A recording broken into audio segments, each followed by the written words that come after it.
రాష్ట్రంలో జరిగిన తాజా సామాజిక సర్వే వివరాల నేపథ్యంలో మాదిగ సమాజం నుంచి ఒక బలమైన డిమాండ్ వినిపిస్తోంది.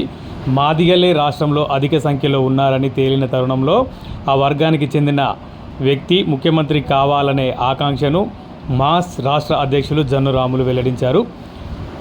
ప్రభుత్వం చేపట్టిన సర్వేలో మాదిగల జనాభా మెజారిటీగా ఉందని తేలటం పట్ల ఆయన హర్షం వ్యక్తం చేశారు. కేవలం జనాభాలో మాత్రమే కాకుండా అధికారంలో కూడా మాదిగలే ముందుండాలని ఆయన పిలుపునిచ్చారు.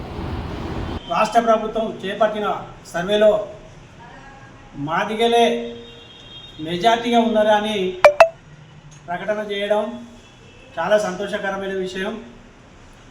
ఈ రాష్ట్రానికి మాదిగ ముఖ్యమంత్రి కావాలంటే అన్ని రాజకీయ పార్టీలో ఉన్న నాయకులందరూ ఆయా పార్టీలకు రాజీనామా చేసి ఒక్క వేదిక మీదకి రాగలిగితే ఈ రాష్ట్రంలో మాదిగ బిడ్డ ఖచ్చితంగా ముఖ్యమంత్రి అయ్యే అవకాశాలు ఉన్నాయి.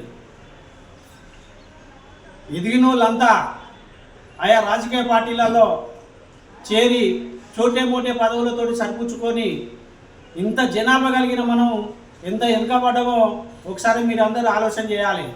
ప్రతి పార్టీ నుంచి ప్రతి పార్టీలో ఉన్న నాయకుడు ఏ నాయకుడు కానీ అందరూ పదవులకు రాజీనామా చేయండి, అన్ని పార్టీలకు రాజీనామా చేయండి.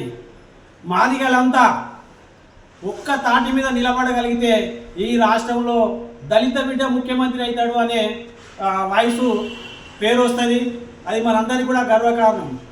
మామూలుగా లేదు. 36,57,551 జనాభా కలిగిన మాదిగలం ఇంకా ఎన్ని రోజులు ఆయా పార్టీల జెండాలు మోసుకుంటూ చోటే పోటే పదవులతోటి కాలం గడుపుతాను. ఇప్పటికైనా కళ్ళు తెరవండి.